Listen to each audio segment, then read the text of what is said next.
Chegaram à ravinosa Lacedemônia cheia de grutas e o carro conduziram para o palácio do famoso Menelau.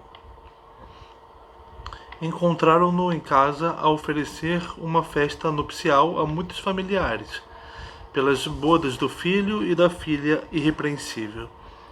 A filha seria enviada para casar com o filho de Aquiles, domador das fileiras de homens, pois em Troia lhe prometera pela primeira vez que ofereceria a filha em casamento. E agora faziam os deuses que tal boda se cumprisse.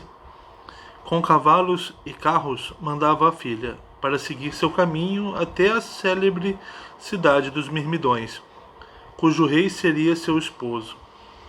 Para o filho, Menelau mandava vir de Esparta a filha de Alector, para desposar Megapentes, seu filho muito amado, que nascera de uma escrava. Pois a Helena não concederam os deuses outro filho, depois que dera à luz a filha lindíssima, Hermione, que tinha o aspecto da dourada Afrodite. Assim se banqueteavam no espaçoso e alto palácio os vizinhos e parentes do famoso Menelau, regozijando-se. No meio deles cantava o divino Aedo, tangendo a sua lira. E 2 acrobatas executavam piruetas no meio dos convivas, para assim dar início às danças. Chegaram com seus cavalos aos portões do palácio o herói Telêmaco e o belo filho de Nestor. Aí estacaram. Ao sair, avistou-os o forte Eteoneu, ágil escudeiro do famoso Menelau. Atravessou o palácio para dar a notícia ao pastor das hostes. E, acercando-se do rei, proferiu palavras aladas. Estão aqui 2 estrangeiros, ó Menelau criado por Zeus. 2 homens que parecem da linhagem de Zeus soberano. Mas repara que ele viu 2 homens que ele nunca tinha visto antes, e a atitude dele é elogiosa para com eles, colocando-os na linhagem de Zeus. Não é uma atitude de rechaço ou desconfiança. Mas diz-me, deveremos desatrelar os seus velozes cavalos ou mandá-los para a casa de outro, que os acolha com gentileza? Com grande irritação lhe respondeu o loiro Menelau. Anteriormente não tinhas por hábito ser tolo, ó Eteoneu, filho de Boeto, mas agora dizes tolice como uma criança. Na verdade, tu e eu já comemos muitas vezes à mesa de outros homens, no caminho que aqui nos trouxe, na esperança de que Zeus nos aliviasse um dia a dor. Eteoneu acabou perguntando se não seria o caso deles se livrarem dos visitantes, ao que Menelau chamou a atenção dele, dizendo que eles mesmos já foram bem recebidos nas casas de outras pessoas. Desatrela os cavalos dos estrangeiros e trá-los para que comam. Assim falou, e Eteoneu apressou-se pelo palácio, chamando outros ágeis escudeiros para seguirem atrás dele. Tiraram o jugo aos cavalos soados.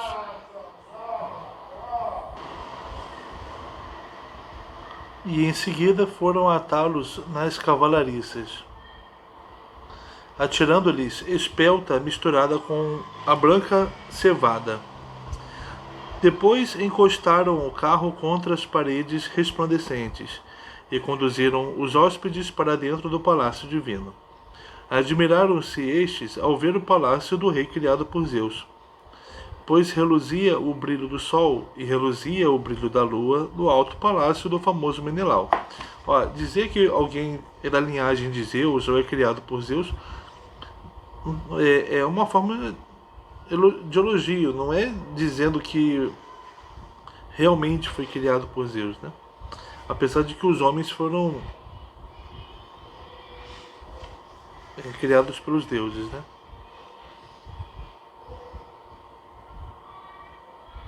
Depois de os olhos terem gozado bem à vista, foram tomar banho em banheiras polidas. Depois que as servas os banharam e ungiram com azeite, atiraram-lhes por cima do corpo capas de lã e túnicas.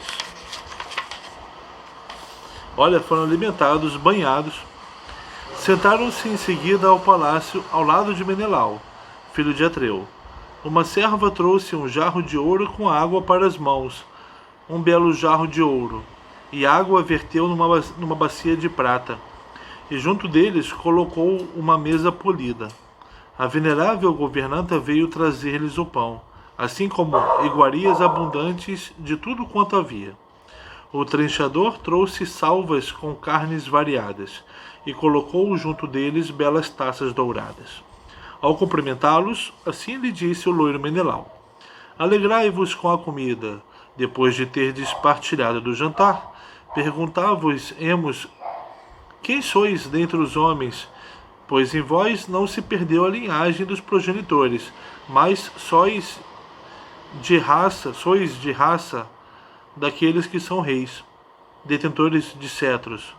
Nenhum homem vil poderia ter gerado filhos como vós. Assim falou, e com as mãos pegou no gordo lombo assado do boi, e pô-lo diante deles, como sinal de grande honra. E eles lançaram mãos às iguarias que tinham à sua frente.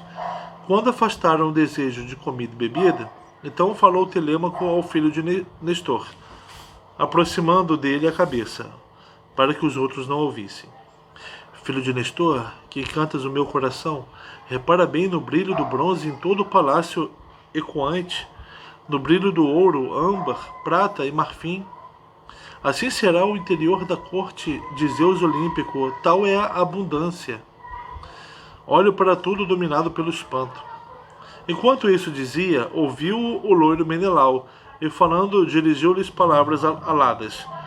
Queridos filhos, com Zeus nenhum mortal pode competir. Imortal é o seu palácio, e imortais são os seus haveres. Mas dos homens, alguns rivalizariam comigo em riquezas. Outros não, pois é verdade que após sofrimentos e errâncias, trouxe para casa as riquezas das naus, no 8º ano. Aí está falando da volta dele de Troia. Andei perdido por Chipre, pela Fenícia e pelo Egito. Olha só o caminho que o Menelau fez. Ele saiu de Troia, aqui. Troia está aqui, abaixo da Grécia, certo? Na Ásia Menor. Olha nesse mapa aqui, ó. Abaixo da Grécia, Troia fica por aqui. Ele fez esse caminho de barco, ó, Egito, Líbia, e seguiu em direção para lá.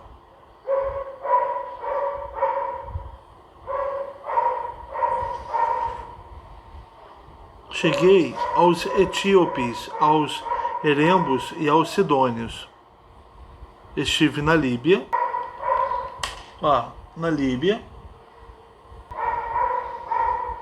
onde os cordeiros nascem já com chifres, pois lá as ovelhas dão à luz os cordeiros 3 vezes por ano.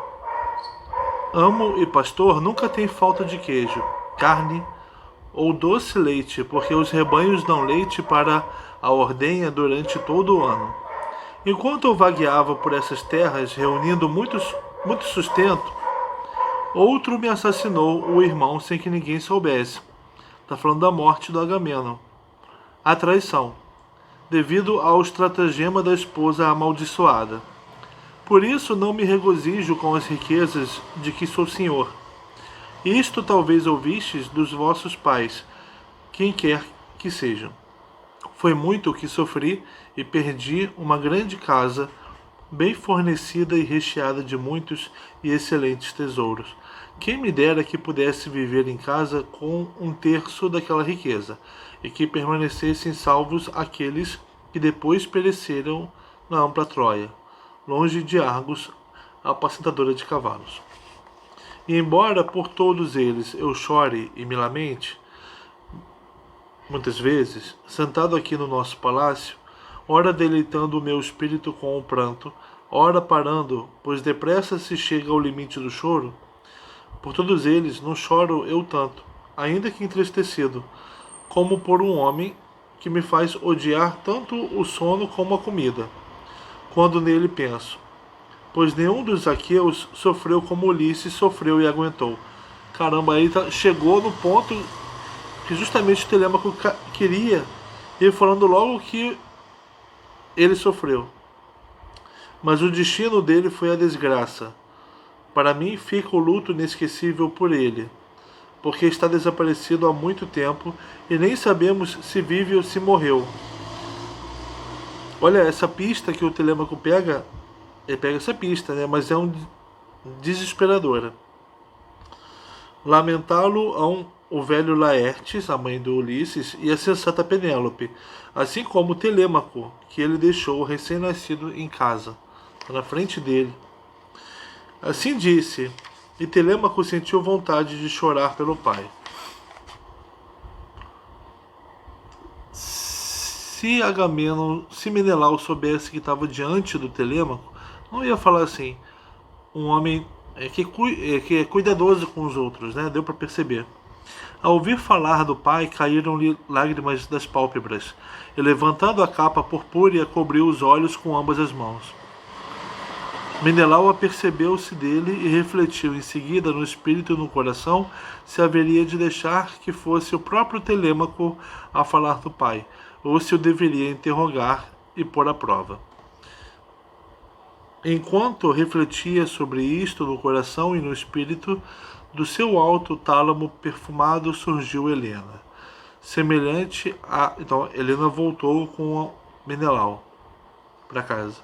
Semelhante a Artemis da Roca Dourada. Com ela veio também Adraste, que lhe colocou um assento ornado.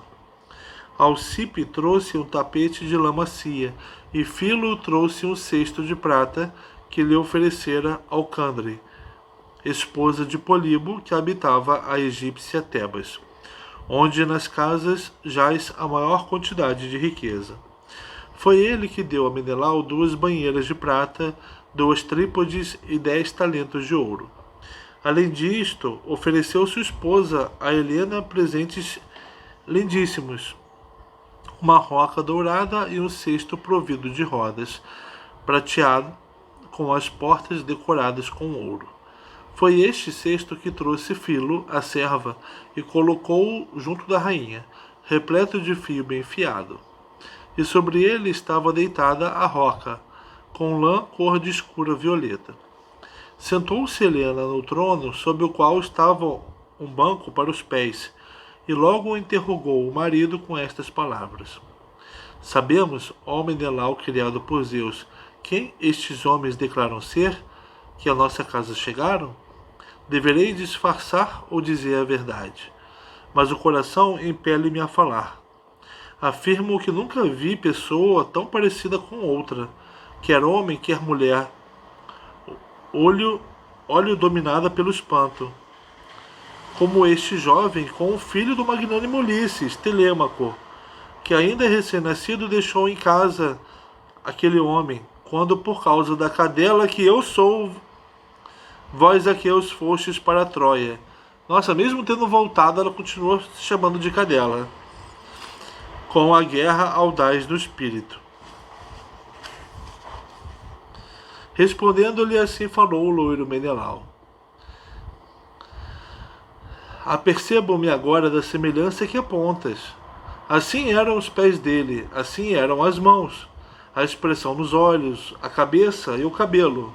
E mesmo agora, quando eu falava de Ulisses e referia tudo o que ele sofreu por minha causa, o rapaz deixou cair lágrimas amargas e com a capa purpúrea o rosto cobriu. O Menelau é um cara muito... um homem bom, um homem cuidadoso. Cuida dos amigos, cuida das pessoas, né? Ele falou o que ele viveu rapidamente na guerra, na volta da guerra, falou do homem que mais sofreu, segundo ele, Ulisses, mas percebeu que o jovem visitante chorou. Aí ele percebeu que aquele jovem poderia ser o filho do Ulisses, e o que Helena reforçou. A ele deu resposta Pisístrato, filho de Nestor. Atrida Menelau, criado por Zeus, condutor de hostes. Este é mesmo o descendente de quem dizes, mas é cauteloso e envergonha-se no coração de aqui chegar pela primeira vez e de se mostrar atrevido à tua frente. É que a tua voz nos encanta como se fosse a de um deus. Mandou-me Nestor de Gerênia, o cavaleiro, que com ele fizeste esta viagem, pois ele estava desejoso de te ver, para que de algum modo o animasses com atos ou palavras. Muitas são as dores que no palácio sofre um filho na ausência do pai, quando não há ninguém que o ajude, como sucede agora com Telêmaco. O pai partiu e no povo não há outros que se disponham a afastar a desgraça. Respondendo-lhe assim falou o loiro Menelau. Ah, como me é caro o homem cujo filho aqui chegou à minha casa. Esse homem que por mim tanto sofreu. Pensava eu que se ele regressasse, o estimaria mais do que a todos os argivos, se a nós dois tivesse concedido o retorno das naus velozes, Zeus Olímpico, que vê ao longe. Ter-lhe-ia dado em Argos uma cidade para ele habitar, e um palácio ter-lhe-ia construído, depois que o tivesse trazido de Ítaca com as suas riquezas, com o seu filho e com todo o seu povo, esvaziando uma cidade daqueles que lá viviam, e em mim viam o seu soberano. Vivendo aqui, ele está falando que ele abriria mão de uma cidade que o tem como soberano para dá-la para o Ulisses, né? Vivendo aqui perto, ter-nos íamos visto com frequência, e nada nos separaria no comprazimento da nossa amizade.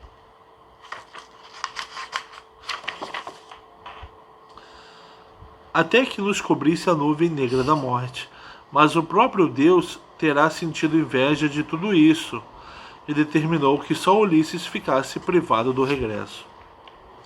Assim falou, e em todos acordou o desejo de chorar. Chorou a argiva Helena, nascida de Zeus, chorou Telêmaco e Menelau, filho de Atreu. Nem o filho de Nestor manteve os olhos isentos de lágrimas, pois recordava no coração o irrepreensível Antíloco, a quem matara Menon, o belo filho da Aurora. Pensando nele, proferiu palavras aladas. Filho de Atreu, muitas vezes afirmou o ancião Nestor que o teu entendimento supera o de outros homens, quando se falava de ti no palácio e nos interrogávamos uns aos outros. Agora, se possível, deixa-te convencer por mim, pois não me apraz chorar depois do jantar, além de que em breve chegará a aurora que cedo desponta. Não há mal em chorar se qualquer um dos mortais que na morte tenha encontrado seu destino. Esta é a única homenagem que aos pobres mortais podemos prestar: cortar o cabelo e deixar cair no rosto uma lágrima do rosto. Na verdade, morreu-me o irmão, que não era o mais covarde dos argivos. Porventura tê-lo-ás conhecido. Da minha parte, nunca o conheci nem vi, mas acima dos outros dizem que Antíloco foi excelente na corrida e como guerreiro.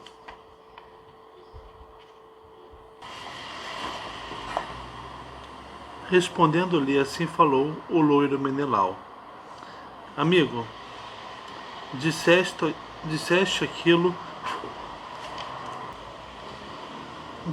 aquilo que teria dito e feito um homem sagaz, um mais velho que tu. Tal é o pai que te gerou, e por isso falas com prudência. Facilmente reconhecível é o filho de um homem a quem o Crônida tenha destinado a aventura no casamento e na procriação de filhos. Foi assim que a Nestor concedeu que ao longo de todos os seus dias envelhecesse com saúde no seu palácio, e que seus filhos fossem perspicazes e excelentes lanceiros. Mas poremos cobro ao pranto que agora sobreveio. Pensemos de novo na nossa refeição, e que os servos nos vertam água para as mãos. Ao nascer do sol haverá mais palavras para Telêmaco e eu próprio trocarmos. Assim falou, e verteu-lhes água para as mãos, as falham. Ágil escudeiro do famoso Menelau, e lançaram mãos às iguarias que tinham à sua frente. Foi então que ocorreu outra coisa a Helena, filha de Zeus. No vinho de que bebiam, pôs uma droga que causava a anulação da dor e da ira, e o ouvido de todos os males.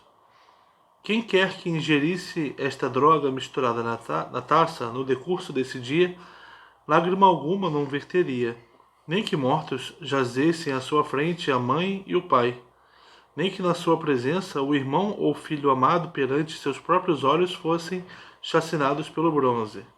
Tais drogas para a mente tinha a filha de Zeus, drogas excelentes, que lhe dera Polidama, a esposa egípcia de Tom, pois aí a terra que dá cereais faz crescer grande quantidade de drogas.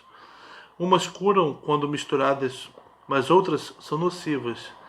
Lá cada homem é médico, seus conhecimentos superam os dos outros homens, porque são todos da raça de Péon. Misturada a droga, ordenou que se servisse o vinho. Então proferiu Helena as seguintes palavras.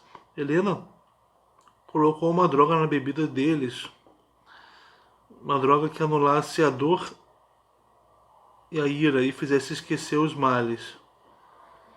Uma droga que ela recebeu de Polidama. Helena falou: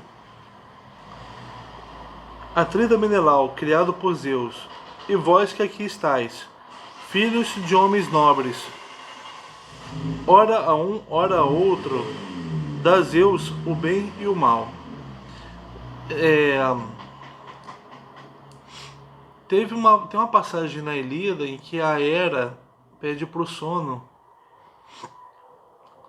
cair sobre Zeus, né, fazendo-o dormir.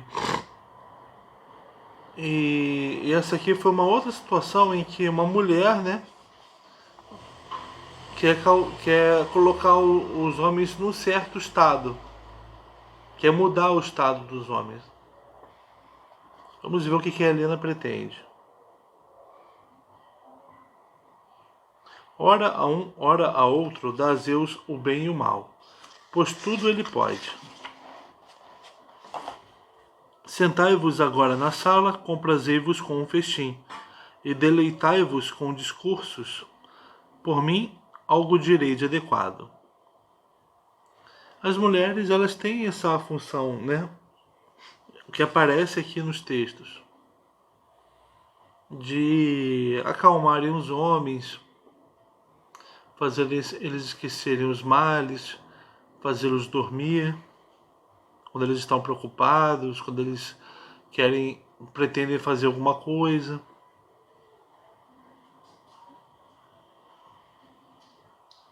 Não poderei contar nem narrar todas as coisas que o sofredor Ulisses padeceu, mas que feitos praticou e aguentou aquele homem forte na terra dos troianos, onde vós aqueus desgraças sofrestes, desfigurando o seu próprio corpo com golpes horríveis, pôs sobre os ombros uma veste que o assemelhava a um escravo. E entrou na cidade de ruas largas e de homens inimigos. Só uma coisa, ela está falando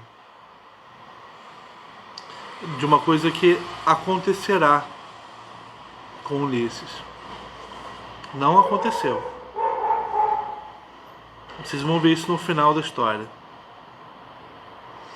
Ocultou-se por meio da aparência com um mendigo, que em nada se lhe assemelhava junto às naus dos aqueus. as mulheres contam histórias, né? Aqui na Ilíada e na Odisseia. E aos homens os homens cabe ouvir, não se não se irá não se irarem por essas histórias.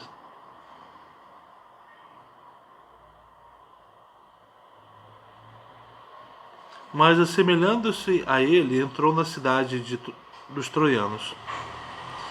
A todos passou despercebido. Só eu o reconheci apesar do disfarce. E interroguei-o, mas ele, manhoso, desconversou. Deixa eu só corrigir uma coisa que eu falei. Ela está falando de uma vez em que o Ulisses apareceu em Troia, disfarçado de mendigo. Não está falando de uma coisa que vai acontecer, tá? Embora o que vai acontecer vai ser uma coisa semelhante a isso. Ela está falando que Ulisses entrou em Troia parecido com um mendigo e ela o reconheceu. Interroguei-o, mas ele, manhoso, desconversou. Mas depois que lhe dei banho e o ungi com azeite, depois que o vestira com roupas e jurara um grande juramento de não revelar a identidade de Ulisses aos troianos, antes que chegasse às naus velozes e às tendas, então me contou qual era o plano dos aqueus. Aí ela vai contar o que os aqueus fizeram com Troia. E após ter morto muitos troianos com a sua longa espada, voltou para junto dos argivos, trazendo importantes notícias. Nesse momento começaram as troianas a chorar, mas alegrou-se o meu espírito, pois já o meu coração desejava voltar para casa. E lamentei a loucura que Afrodite me impusera quando me levou para lá da amada terra pátria, deixando a minha filha, o tálamo matrimonial e o marido, a quem nada faltava, quer em beleza, quer em inteligência. Respondendo-lhe assim falou o loiro Menelau. Tudo contaste, minha esposa, segundo a ordem apropriada. Já tive ocasião de conhecer os conselhos e pensamentos de muitos heróis, pois viajei longamente sobre a terra. Mas nunca com os olhos vi eu nada que se comparasse com o amável coração do sofredor Ulisses. Que feitos praticou e aguentou aquele homem forte dentro do cavalo polido, em que estávamos todos nós. Ele está falando do cavalo que foi construído e em que todos entraram. Em que estávamos todos nós, os melhores dos argivos, para trazer o destino da morte aos troianos. Tu, entretanto, te aproximaste, de certo enviada por um Deus, que queria conceder toda a honra aos troianos. E Deífobo, semelhante aos deuses, vinha logo atrás de ti. 3 vezes contornasse a côncava cilada, sentindo-a com o tato, e chamavas alto pelos reis dos Dânaos, dizendo os seus nomes e imitando a voz das esposas de todos os argivos.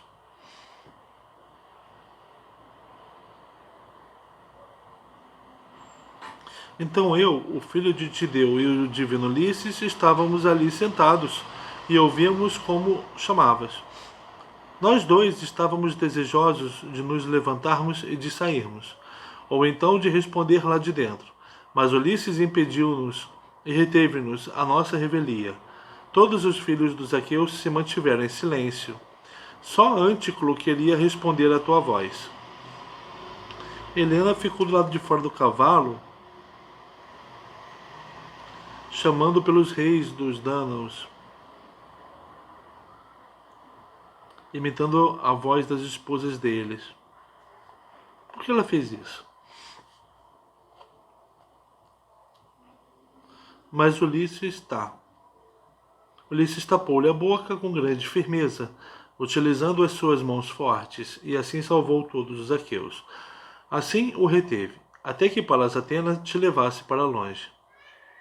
A Helena queria fazer com que os aqueus saíssem de dentro do cavalo. A ele deu resposta o prudente Telêmaco. Atrida Menelau, criado por Zeus, condutor de hostes. O que é mais doloroso é que nada disso afugentou dele a morte terrível, nem que ele tivesse um coração de ferro. Mas agora manda-nos para a cama, para que nos possamos deitar e assim fruir do sono docemente. Assim falou, e Helena, a argiva, ordenou às servas que amarrassem camas debaixo do pórtico e que sobre elas pusessem cobertores purpúreos e estendessem mantas, e que lá colocassem capas de lã em que eles se envolvessem. As servas saíram da sala com tochas acesas nas mãos e fizeram as camas. Um escudeiro conduziu os estrangeiros, e ali dormiram, no pórtico do palácio, o herói Telêmaco e o belo filho de Nestor. Mas o Atrida deitou-se, ou Menelau, no aposento interior do alto palácio, e junto dele Helena de longos vestidos, divina entre as mulheres. Quando surgiu a que cedo desponta a aurora de róseos dedos, levantou-se da sua cama Menelau, excelente em auxílio. Vestindo a roupa, pendurou no ombro uma espada afiada, e nos pés resplandecentes calçou as belas sandálias. Ao sair do quarto, assemelhava-se a um deus. Foi sentar-se junto de Telêmaco, a quem chamou pelo nome. Que necessidade te trouxe até aqui, ó herói Telêmaco, sobre o dorso do mar para a divina Lacedemônia? É assunto público ou privado? Diz-me a verdade. A ele deu resposta o prudente Telêmaco. Atrida Menelau, criado por Zeus, condutor de hostes. Vim na esperança de que soubesses notícias de meu pai. Devoram-me a casa, os ricos campos estão a ser arruinados. Tenho a casa cheia dos meus inimigos, que constantemente me degolam os numerosos rebanhos e o gado cambaleante, os pretendentes de minha mãe. Gado cambaleante. Os pretendentes de minha mãe, terríveis na sua insolência.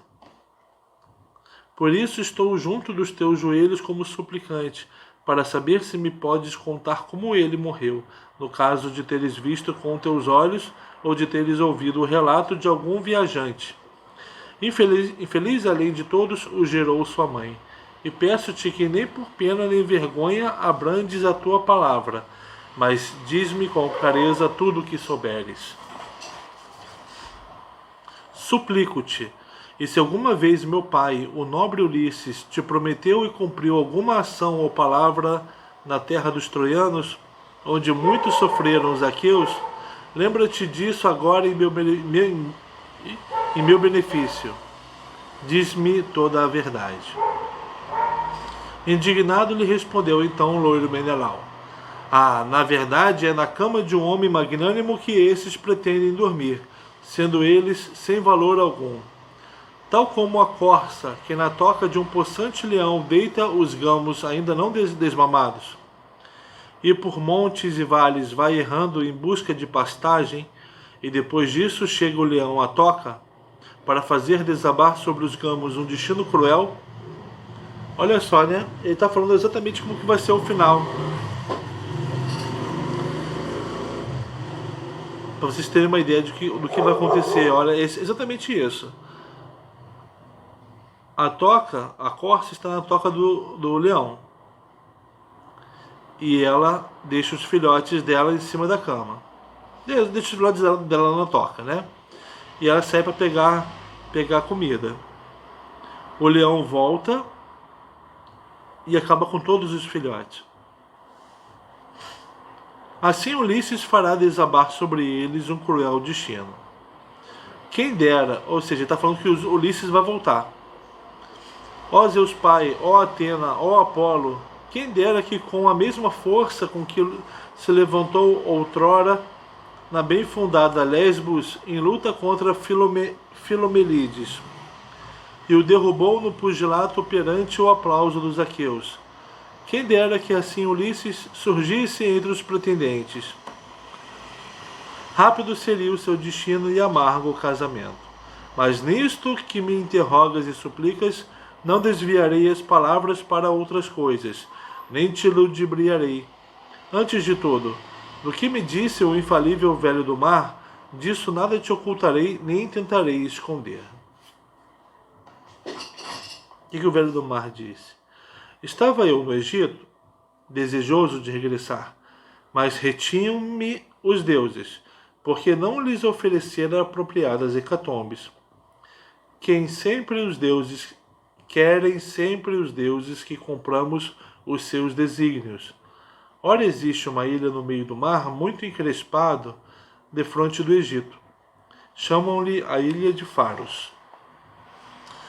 Dista do continente o que navegaria uma côncava nau num dia, quando tem por trás um vento guinchante.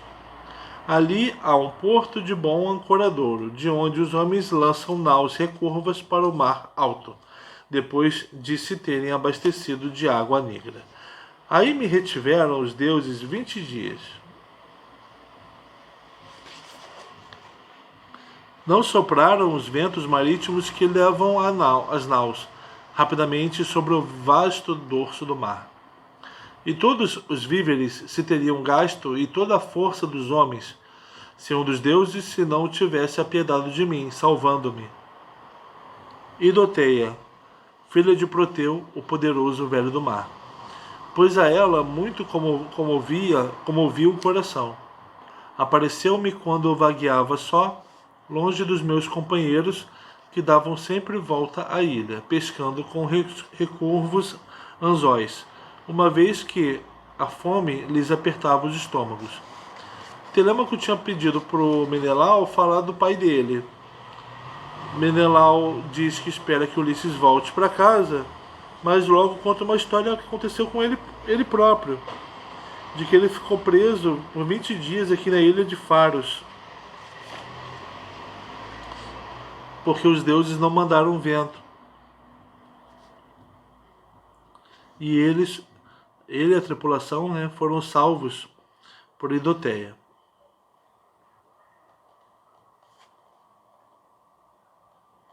Ela chegou ao pé de mim e disse-me estas palavras: És tolo, ó estrangeiro, e desprovido de inteligência. Ou será por tua vontade que te deleitas a sofrer tais dores? Há muito que estás retido na ilha, incapaz de ver como as coisas acabarão, e os teus companheiros estão desanimados.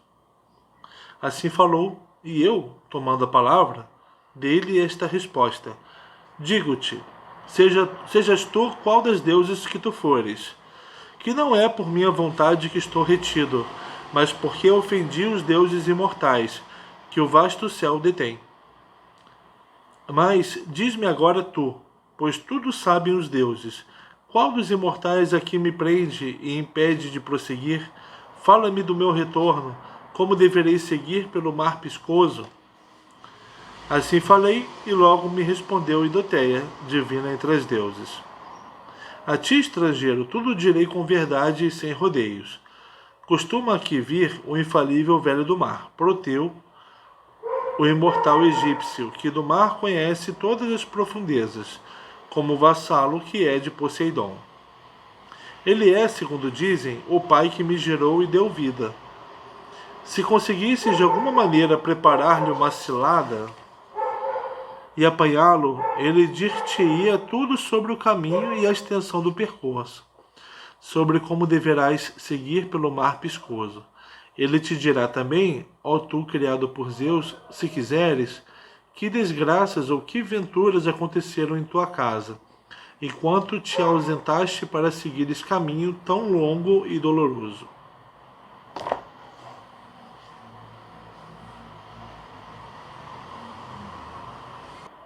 Então, vamos pegar esse livro aqui,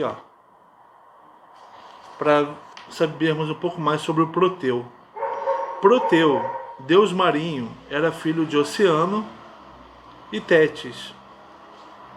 Tétis então ele é irmão daqueles. Ou segundo outra tradição, de Netuno e Fenícia, Poseidon. Os gregos atribuem-lhe Palene, cidade da Macedônia, como pátria. Dois de seus filhos, Timolo e Telégono, eram gigantes, monstros de crueldade.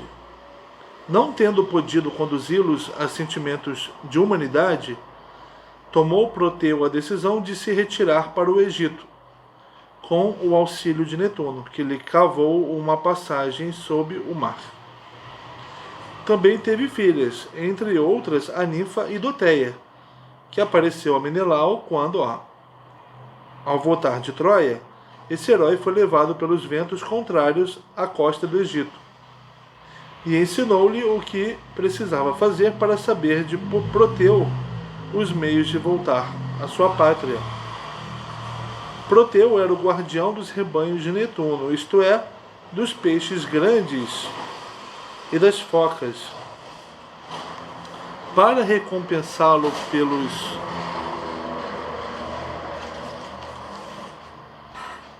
cuidados que tinha para com eles, Netuno dera-lhe o conhecimento do passado, do presente e do futuro. Mas não era fácil abordá-lo, e ele se recusava aos que vinham consultá-lo. Por isso que Idoteia ia dar uma dica para ele de como abordar o Proteu. Idoteia disse a Menelau que para decidi-lo a falar, era preciso surpreendê-lo durante o sono e amarrá-lo de maneira que não pudesse escapar, porque assumia todo tipo de formas para espantar os que dele se aproximavam. A de um leão, de um dragão, de um leopardo, de um javali. Às vezes metamorfoseava-se em árvore, em água e até em fogo.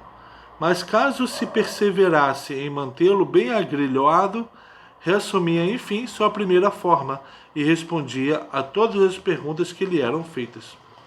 Mesma coisa que o Peleu, o pai do Aquiles, precisou fazer com a Tétis, né? Ele agarrou ela e ela foi mudando as formas. Menelau seguiu escrupulosamente as instruções da ninfa. Aqui ela vai falar o que vai acontecer na história, né? Não vamos saber, então. Vamos ver direto no Homero. Assim falou Idoteia. E eu, tomando a palavra dele, esta resposta: diz-me tu como prepararei a cilada ao ancião divino. Não vai ele ver-me primeiro e logo me evitar. É difícil para um mortal dominar um deus. Assim falei, e logo me respondeu Idoteia, divina entre as deusas. A ti, estrangeiro, tudo direi com verdade e sem rodeios. Assim que o sol tiver chegado ao meio do céu, da água salgada, sai para aqui o infalível velho do mar, com o sopro do zéfiro, coberto de negras algas. Ao sair do mar, deita-se em seguida em côncavas grutas. E em seu redor, as focas, progenie das lindas ondas salgadas, se deitam a dormir, tendo emergido do mar cinzento e acre. E acre é o cheiro, a maresia que trazem do fundo do mar. A esse lugar te conduzirei quando surgir a aurora, para vos deitar em fila. Tu escolherás dos companheiros 3 homens, os melhores que tiveres nas naus bem construídas. Será que ela vai transformá-los em foca? Agora contar-te-ei todas as manhas daquele ancião. Primeiro há de contar e verificar as focas. Depois de as ter verificado e contado 5 a 5, deitar-se-á no meio delas como um pastor com as suas ovelhas. Assim que o virdes reclinar-se para repousar, pensai imediatamente na força e na coragem. Retende-o, pois ele quererá esquivar-se com afinco. Tudo tentará e assumirá todas as formas conhecidas de tudo que se mexe na terra, até a água e fogo ardente.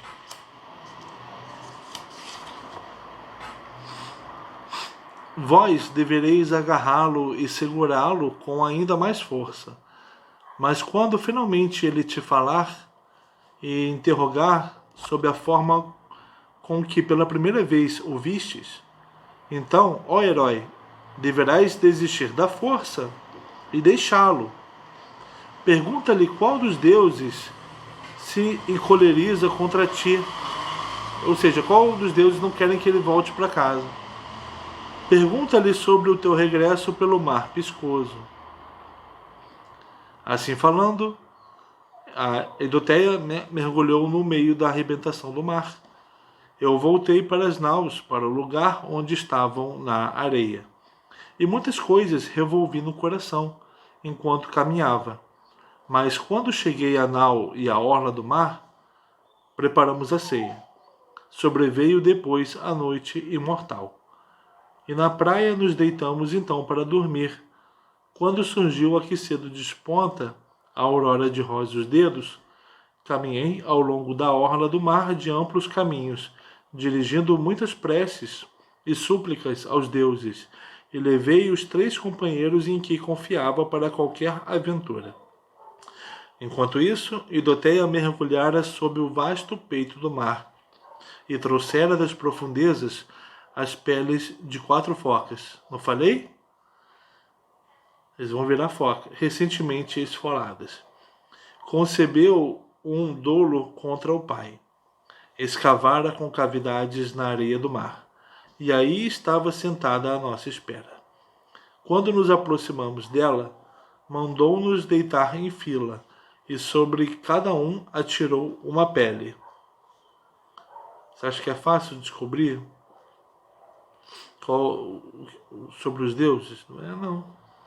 Então, ter-se-ia a cilada revelado insuportável, pois o fedor repugnantíssimo das focas criadas no mar nos enojava. Na verdade, quem quereria deitar-se com uma criatura do mar?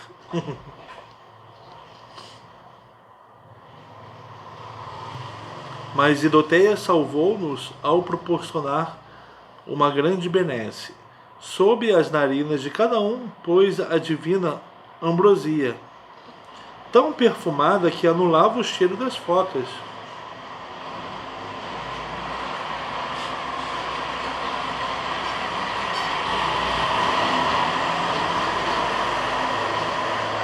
Toda a manhã ali esperamos com o coração paciente.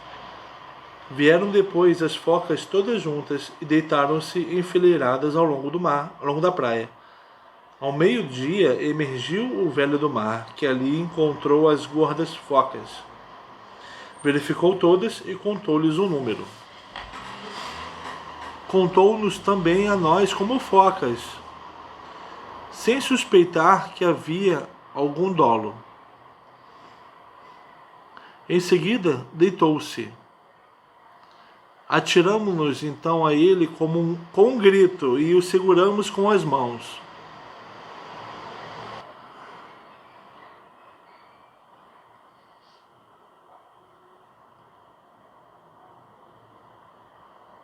Mas o velho não se esqueceu das artimanhas.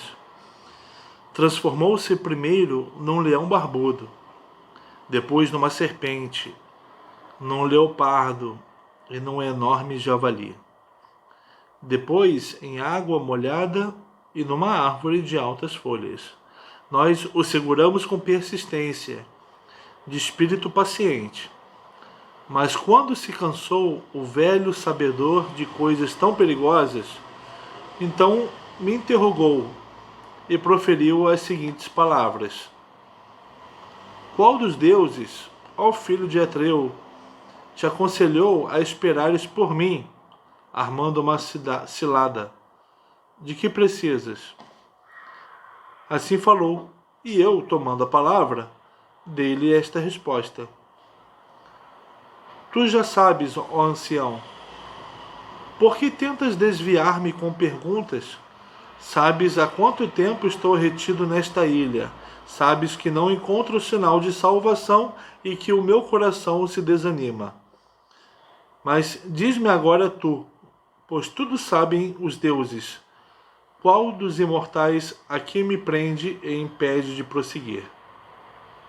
Fala-me do meu retorno, como deverei seguir pelo mar piscoso.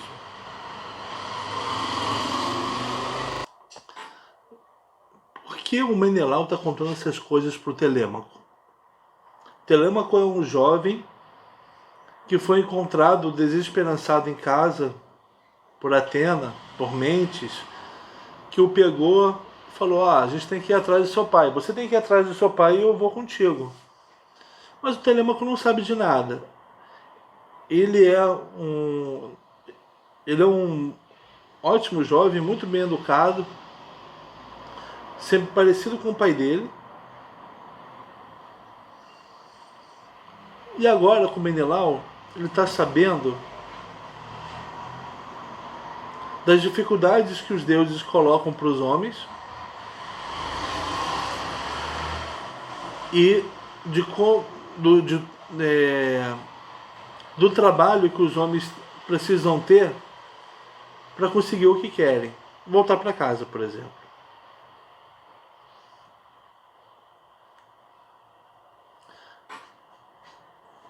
Seja o trabalho do retorno, seja o trabalho de se aproximar de um Deus, dominar um Deus, para não dominar um Deus, mas dobrar um Deus, né? Para você obter uma resposta. O Telêmaco está sabendo disso através do Menelau, das dificuldades pelas quais o homem passa. Está sabendo um pouco o que os deuses fazem com os homens e podem fazer por eles, se os homens fizerem por onde.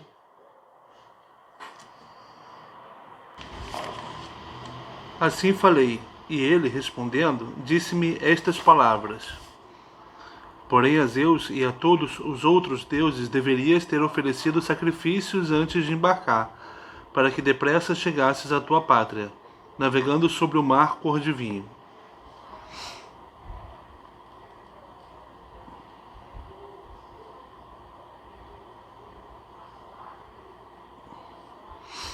Não é teu destino veres os familiares e chegares à tua casa bem fornecida e à tua terra pátria antes de teres ido para o Nilo no Egito, o rio alimentado pelo céu.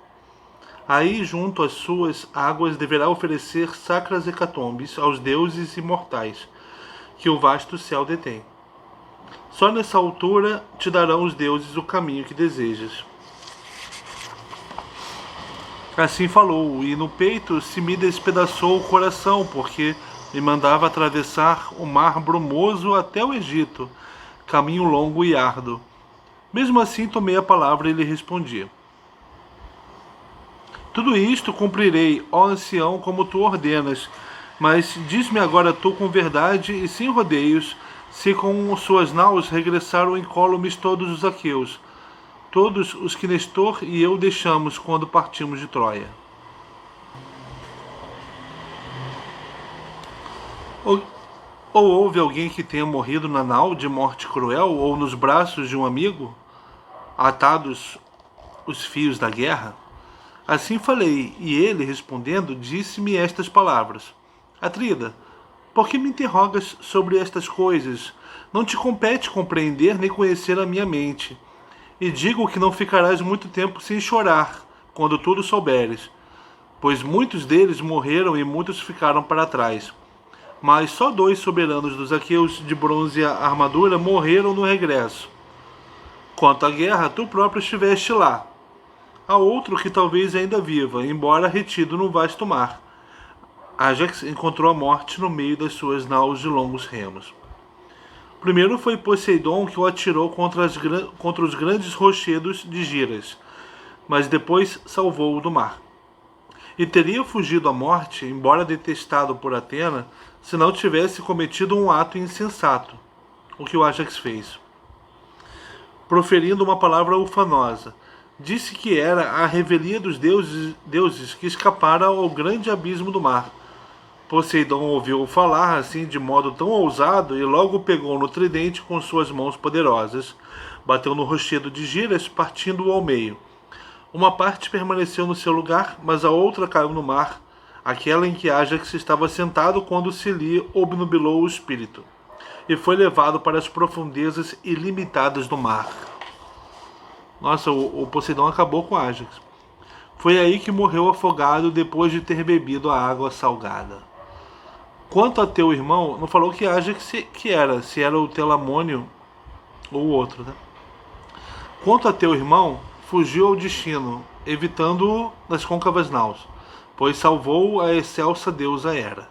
Mas quando estava prestes a aproximar-se da elevação escarpada de Maleia, foi apanhado por uma tempestade que o levou, gemendo profundamente, sobre o mar piscoso até o derradeiro promontório, onde anteriormente vivera Tiestes, mas onde vivia agora Egisto, filho de Tiestes.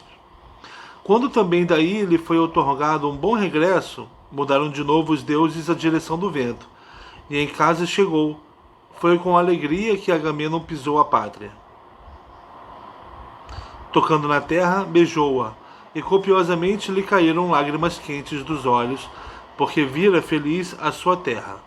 Vira-o, porém, da sua atalaia o vigia que ali postara o ardiloso Egisto, tendo-lhe prometido uma recompensa de 2 talentos de ouro. Durante 1 ano ali vigiara com receio de que Agamenon passasse sem ser visto e fizesse alguma corajosa façanha. O vigia foi dar a notícia ao pastor das hostes. Imediatamente pensou Egisto numa artimanha traiçoeira. Escolhendo os 20 melhores homens dentre o povo, fê-los armar uma emboscada, mas do outro lado preparou um festim. Então saiu Egisto para receber Agamenon, o pastor das hostes, com carros e cavalos, planejando embora coisas vergonhosas. Está falando em detalhes o que o Agamenon sofreu. Trouxe-o para casa insciente da desgraça, falando que Egisto viu Agamenon chegando, tinha uma coisa ruim armada para ele, mas também tinha um festim ali para receber. E depois que Agamenon jantou, Egisto matou-o como a um boi. Nenhum dos companheiros do Atrida foi poupado, nenhum de Egisto. Todos foram chacinados no palácio. Assim falou, e no peito se me despedaçou o coração. Chorei, sentado na areia, e o meu espírito já não queria viver nem contemplar a luz do sol. O irmão dele, né? Menelau que está falando. Mas depois que me cansei de chorar e de me contorcer, assim me disse o infalível velho do mar. Não chores tanto tempo sem cessar, ó filho de Atreu, pois não descobriremos que traga algum alívio. Em vez disso, tenta agora regressar depressa para a tua terra pátria. Pode ser que encontres Egisto ainda vivo, se Orestes não tivesse antecipado, matando-o. Nesse caso, ao funeral poderás assistir. Assim falou, e no peito me senti de novo reconfortado no espírito e no coração, apesar do grande sofrimento. E falando, dirigi-lhe palavras aladas.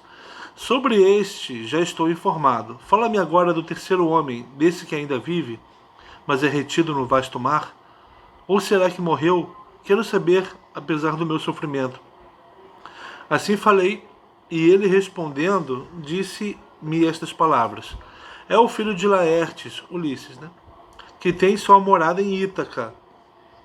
Viu-o numa ilha a verter lágrimas copiosas no palácio da ninfa Calipso, que a força lá o retinha. E assim ele não pode regressar à sua terra pátria, pois não tem naus equipadas com remos, nem tripulação que o possa transportar sobre o vasto dorso do mar. Mas para ti, ó Menelau criado por Zeus, não está destinado que morra em Argos a apacentadora de cavalos. Para os campos elíseos, nos confins da terra, os imortais te levarão, para lá onde vive o loiro Radamanto, e a vida para os homens é da maior suavidade. Não há neve, nem grandes tempestades, nem sequer chuva, mas o oceano faz soprar as brisas do zéfiro guinchante para trazer aos homens o deleite da frescura. Tens Helena por mulher. Para os deuses, és genro de Zeus. Assim falando, mergulhou no meio da arrebentação do mar. Voltei para as naus com os meus divinos companheiros, revolvendo no coração pensamentos tenebrosos. Quando chegamos à nau e à orla do mar, preparamos o jantar, e depois sobreveio a noite imortal. Deitamo-nos para dormir na praia junto ao mar. Quando surgiu a que cedo desponta, a aurora de rosa e os dedos, Primeiro que tudo, arrastamos as naus para o mar divino. Colocamos os mastros e as velas nas naus bem construídas. Depois embarcamos e os homens sentaram-se aos remos. Sentados em filas, percutiram os remos o mar cinzento. Com os remos, o mar cinzento. Voltamos para o rio egípcio, alimentado pelo céu. Aí fundeamos as naus e ofereci sacras hecatombes. Depois que fiz cessar a ira dos deuses, seguindo o conselho do velho do mar. Depois que fiz cessar a ira dos deuses, que são para sempre, erigi um túmulo a Agamenon, para que inexaurível fosse a sua fama. Tendo cumprido estas coisas, regressei para casa. Os deuses fizeram soprar um vento favorável e depressa me trouxeram à amada terra-pátria.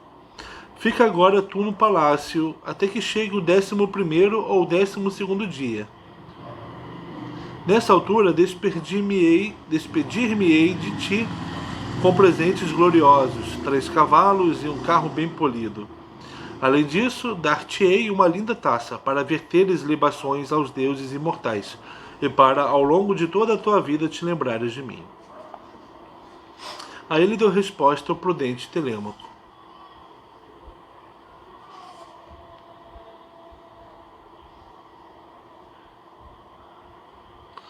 Então, como Menelau tinha para dizer a respeito do Ulisses, era que o Telêmaco já sabia, né? Que ele estava passando alguns anos com a Calypso. Aí ele deu resposta ao prudente Telêmaco. Atrida, não me retenhas aqui durante muito tempo. De certo permaneceria ao teu lado um ano inteiro, sem que me viesse a saudade da pátria ou da família. Maravilhosamente me deleito quando ouço as tuas palavras. Mas os meus companheiros se agitariam na sagrada Pilos, no caso de tu aqui me reteres algum tempo. Quanto ao presente que me queres dar, que seja um valioso objeto, pois cavalos não levarei para Ítaca, mas deixá-los-ei aqui para tu gozares. Tu és rei de uma vasta planície, onde há abundância de lotos, junça, espelta e trigo.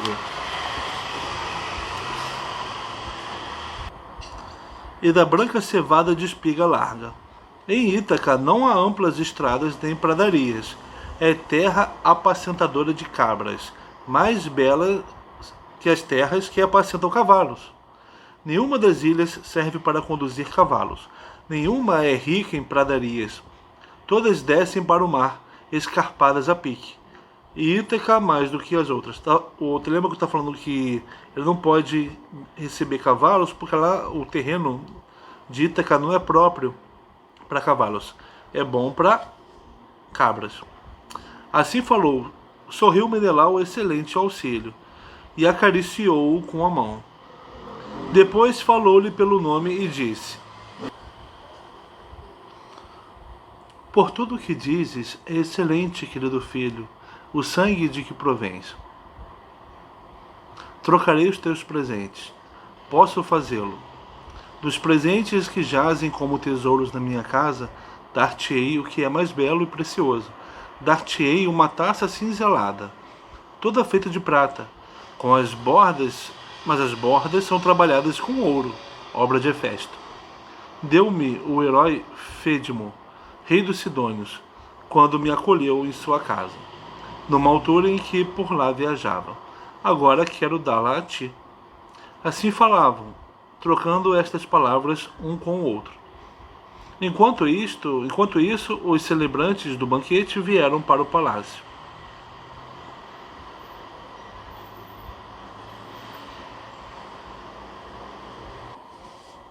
Assim falavam, trocando estas palavras um com o outro. Enquanto isso, os celebrantes do banquete vieram para o palácio.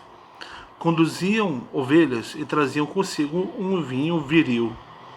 Suas esposas de lindos penteados trouxeram um pão. Deste modo, se ocupavam no palácio a preparar o festim. Por sua vez, os pretendentes estavam à frente do palácio de Ulisses.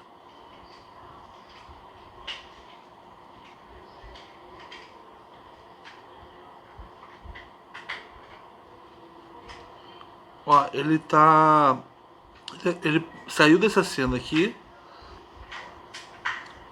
se passa no palácio de Menelau e cortou para o palácio de Ulisses. Os pretendentes estavam à frente, deleitando-se com o lançamento do disco e o arremesso de dardos, em um local aplanado, cheios de insolência, como era de seu costume. Estavam ali sentados Antino e o divino Eurímaco, que lideravam os pretendentes, pois em valor eram os melhores. Aproximou-se deles Noêmon, filho de Frônio, e interrogando Antino, assim lhe disse: Antino, sabemos ou não sabemos todos no nosso espírito quando regressará Telêmaco de Pilos Arenosa? Partiu na minha nau, e agora tenho necessidade dela para fazer a travessia até a ampla Élide, onde tenho 12 éguas que amamentam robustas mulas ainda indômitas. Destas gostaria de trazer uma para domesticar. Assim falou, e os pretendentes ouviram, espantados. Não pensavam que ele tivesse ido para Pilos, terra de Neleu. Julgavam-no nas suas terras, com os rebanhos, ou com um porqueiro. Falou-lhe então Antino, filho de Eupites. Diz-me a verdade, quando foi e que rapazes levou com ele? Eram jovens escolhidos de Ítaca ou trabalhadores e servos dele? O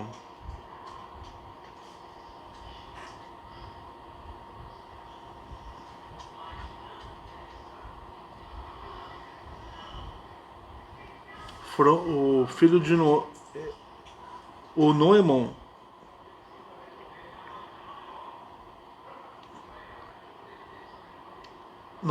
perguntou para o Antino quando Telêmaco voltará. O que Antino não sabia que o Telêmaco tinha ido para Pilos. Ficou espantado. Né? O Telêmaco levou os jovens escolhidos de Ítaca ou trabalhadores e servos. Também isso poderia ele muito bem ter feito. E diz-me agora isso com verdade para que eu saiba. Se foi a força que ele te levou à escura nau, ou se foi de livre vontade que lhe deste, porque ele a pedira. A ele deu resposta Noêmon, filho de Frônio. Dei-lhe a nau de bom grado. E outro teria feito o mesmo, se fosse abordado por um homem como ele, com tantas preocupações no coração. Esquivarmos-nos a dar é difícil. Os jovens que com ele seguiram são os melhores da terra, além de nós. E com eles vi também embarcar Mentor, ou um deus em tudo com aspecto de mentor. Disto me admiro, pois ainda hoje, ao nascer do sol, vi aqui o divino mentor que antes embarcara para Pilos. E percebeu que o mentor foi com Telêmaco, mas também estava ali. Assim falou e foi em seguida para a casa de seu pai. Mas iraram-se, porque perceberam que o Telêmaco estava com uma deusa. Né? Iraram-se os corações orgulhosos dos outros dois. Logo obrigaram os pretendentes a sentar-se e a parar os desportos. Entre eles falou Antino, filho de Eupites, irritado. Tinha o coração cheio de negra raiva e os olhos assemelhavam-se a fogo faiscante. Amigos, esta viagem foi uma grande façanha que Telêmaco conseguiu. Pensávamos que nunca seria capaz de fazê-la. À revelia de nós todos, o rapaz partiu sem mais nem menos, equipando assim uma nau e escolhendo os melhores jovens entre o povo.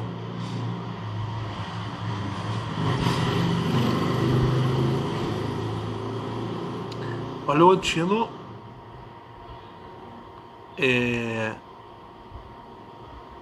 incitando os pretendentes contra o Telêmaco. Ele já começa a ser um flagelo, mas que Zeus lhe destrua a força toda antes que chegue à idade adulta. Dai-me agora uma nau veloz e 20 companheiros para que lhe possa armar uma cilada, esperando o momento em que ele passar o estreito entre Ítaca e a rochosa Samos. Que seja bem triste a viagem que fez por causa do pai. Ó, a ideia do Antino é isso aqui. Telêmaco vai sair de Pilos, né? Vai por aqui. Quando passar aqui por Samos e Ítaca, entre os dois, aqui ó, nesse caminho aqui estreito, o Antíoco quer armar uma emboscada contra o Telêmaco. Assim falou Antíoco, e todos o incitaram, louvando as suas palavras. Levantaram-se de imediato e dirigiram-se à casa de Ulisses. Porém, a Penélope não haveriam de passar despercebidos os planos que os pretendentes congeminavam no palácio, no espírito.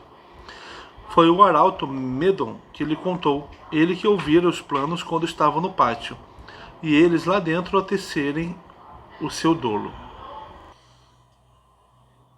Atravessou o palácio para dar a notícia a Penélope. Ao transpor a soleira da porta, foi isto que lhe disse a rainha: Arauto, por que te mandam aqui os presunçosos pretendentes? Foi para dizeres às servas do divino Ulisses que interrompam os seus lavores? Para lhes preparar agora um festim? Que seja esta a última vez que eles aqui jantam como pretendentes, ou então apenas para gozar a companhia uns dos outros. Vós, que sempre vos aqui reunis para destruir toda a riqueza que pertence ao fogoso Telêmaco. De vossos pais não ouvistes anteriormente, ainda crianças, que gênero de homem era Ulisses entre todos aqueles que vos deram a vida?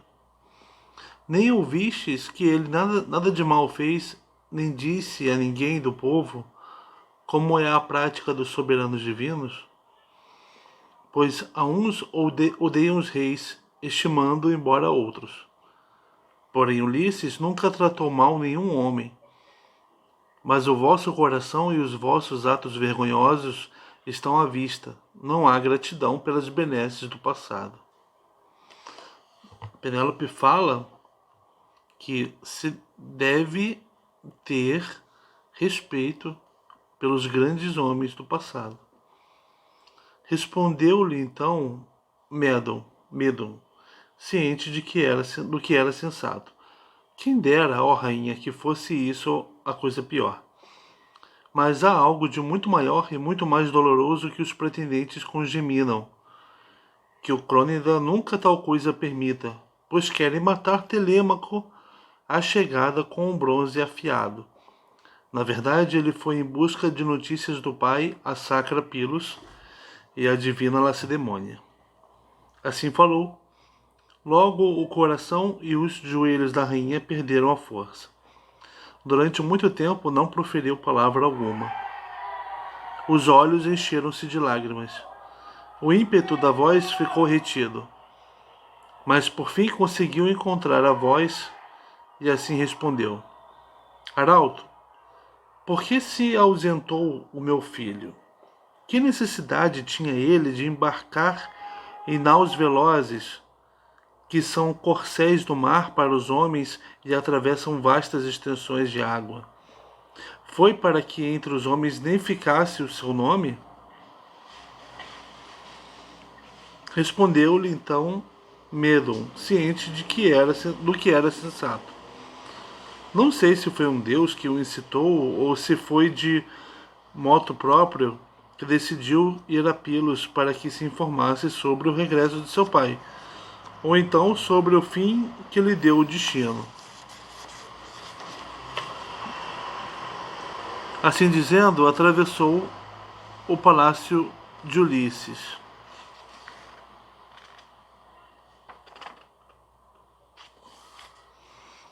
Tomou-a então uma dor dilacerante. Já não lhe aprazia sentar-se em nenhuma das cadeiras que havia no palácio. Em vez disso, sentou-se na soleira do esplêndido aposento, chorando deploravelmente, porque o filho era o único consolo dela. Em seu redor choravam também todas as servas que, novas e velhas, lá estavam em casa. A elas disse Penélope, chorando copiosamente: ouvi-me, amigas, a mim deu o Olimpo mais dores do que a qualquer das mulheres que comigo nasceram e foram criadas. Há muito que perdi o valoroso esposo de coração de leão. o melhor dentre os dânaos por toda espécie de excelência. A sua fama é vasta na Hélade e no meio de Argos, mas agora os ventos das tempestades raptaram do palácio sem notícia o meu filho amado, e eu nem ouvi dizer que partia. E vós, desgraçadas, não pensareis em me acordar da cama, embora no coração soubesseis perfeitamente quando ele partiu na côncava nau escura? Se eu tivesse ouvido dizer que ele queria seguir esse caminho, ele aqui teria ficado, por muito que quisesse partir, ou então ter-me-ia deixado morta no palácio. Mas que alguém se apresse agora a chamar o velho Dólio, o servo que me deu meu pai quando estava para aqui vir, esse que trata do meu jardim viçoso, para que eu vá depressa contar tudo a Laertes, o pai do Ulisses, sentando-se a seu lado. Talvez Laertes teça no coração algum estratagema, saindo em grande lamentação à frente desse povo, que quer destruir a sua linhagem e a do divino Ulisses. Respondendo-lhe assim falou a querida ama Euricleia: minha senhora, mata-me tu com um bronze afiado, ou deixa-me viver no palácio, mas não me calarei. De tudo eu sabia, dele os víveres que me pediu, pão e vinho doce. Mas com um grande juramento fez-me ele jurar que nada te diria, antes que chegasse o 12º dia. Porque se desses pela falta dele, ou ouvisse dizer que partira, começarias a chorar e a desfigurar o teu lindo rosto. Vai antes tomar banho e veste o corpo com roupa lavada. Depois sobe para os teus mais altos aposentos com as servas e reza a Atena, filha de Zeus, detentor da égide, pois ela poderá ainda salvá-lo da morte. E não apoquentes um velho já apoquentado. Não penso que a raça de Arcésio seja de todo detestada pelos bem-aventurados. Haverá certamente quem no futuro deterá o alto palácio e os campos férteis que estão ao longe. Olha, os conselhos de Euricleia são bons. Assim falando, acalmou o choro e estancou as lágrimas dos olhos. Penélope tomou banho e vestiu o corpo com roupa lavada. Depois subiu até os mais altos aposentos com as servas, e colocando grãos de cevada no cesto, assim rezou a Atena: ouve-me, ó Atritona, filha de Zeus, detentor da égide. Se alguma vez no palácio o astucioso Ulisses queimou para ti gordas coxas de boi ou de carneiro, recorda agora essas coisas e salva o meu filho amado. Afasta dele os pretendentes insuportáveis na sua insolência. Assim falando, gritou alto, e a deusa ouviu a sua prece. Mas os pretendentes levantaram um grande alarido. E assim falava um dos jovens arrogantes: a rainha, muito cortejada, está a preparar a nossa boda.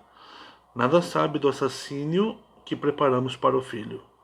Assim falava, mas nenhum deles sabia o que estava para vir.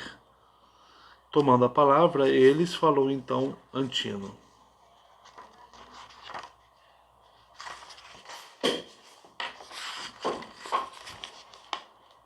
tresloucados, evitai todas as palavras sobremaneira arrogantes.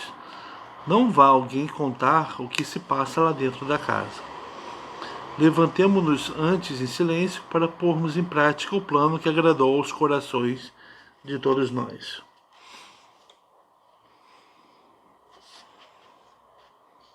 Assim falando, então o Penélope fica sabendo que o filho viajou para saber do pai.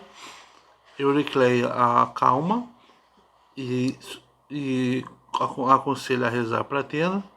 Ela faz isso. Os pretendentes escutam e Antino, que é o que armou a emboscada, vai armar a emboscada contra Telêmaco, fala que os pretendentes não podem deixá-la saber que eles estão armando.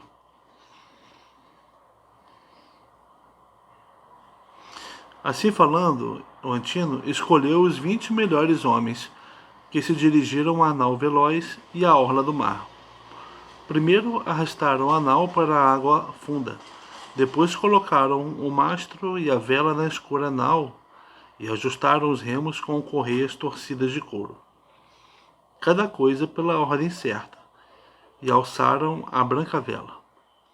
Os altivos escudeiros trouxeram as armas, ancoraram a nau na água e depois desembarcaram para jantar na praia, à espera que chegasse a noite. No seu alto aposento estava deitada a sensata Penélope, sem alimento, pois não quisera provar comida ou bebida. Na mente refletia se à morte escaparia o filho irrepreensível, ou se seria assassinado pelos arrogantes pretendentes. Tal como hesita um leão receoso perante os caçadores que em seu redor apertam o círculo do engano, assim hesitava a rainha quando chegou o sono suave. Reclinou-se a dormir. Todos os seus membros se descontraíram. Foi então que pensou outra coisa, Atena, a deusa de olhos esverdeados. Criou um fantasma, que assemelhou ao corpo de uma mulher Iftima, filha do magnânimo Icário, a quem desposara Eumelo, que vivia em Feras. Mandou o fantasma para a casa do divino Ulisses, para junto de Penélope, que chorava e se lamentava, para que desistisse do pranto e do choro lacrimejante.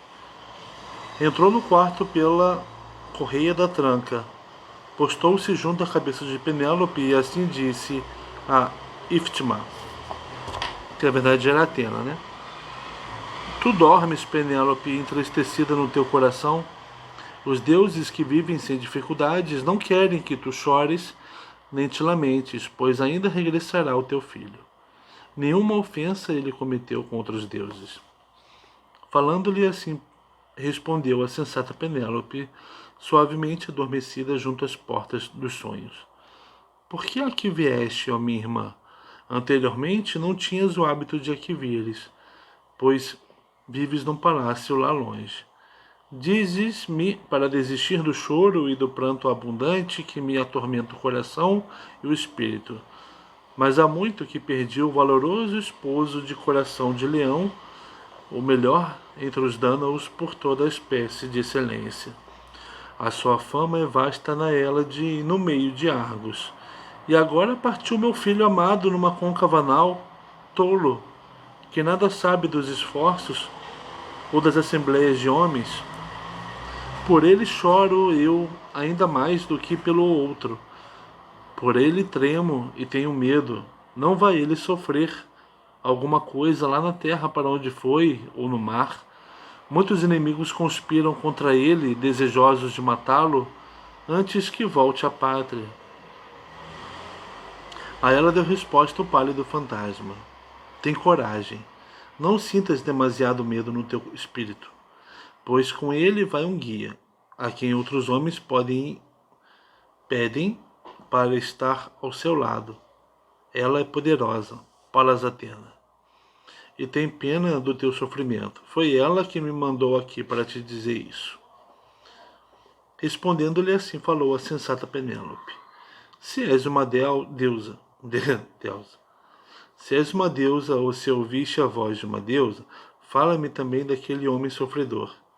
Diz-me se ainda vive e contempla a luz do sol, ou se já morreu e está já na mansão de Hades. A ela deu resposta o pálido fantasma. Não. Sobre ele nada te direi diretamente, se vive ou se morreu. É inútil dizer palavras de vento.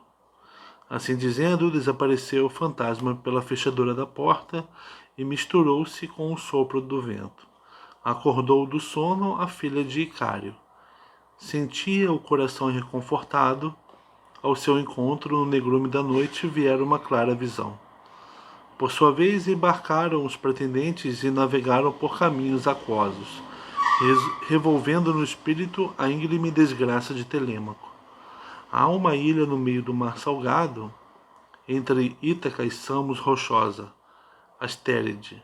Não é grande, mas tem portos de ambos os lados, portos, né? Com bons ancoradouros. E foi aí que os aqueus armaram a cilada. Atena não falou no começo da história para o Telêmaco que o pai dele estava vivo.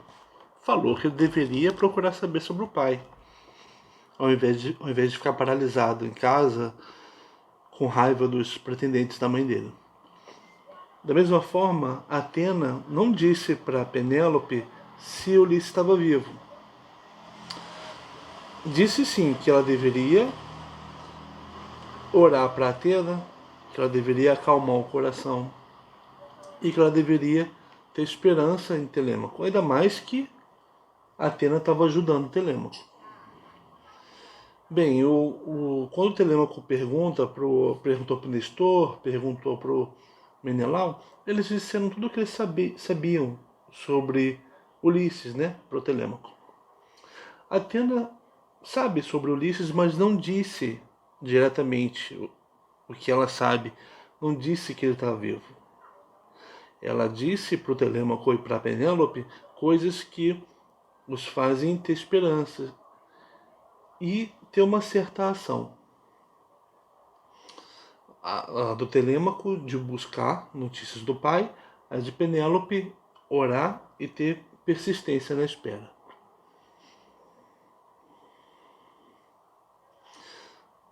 Essa história aqui até agora está sendo uma história sobre esperança, sobre também a tenacidade que a esperança permite que você tenha.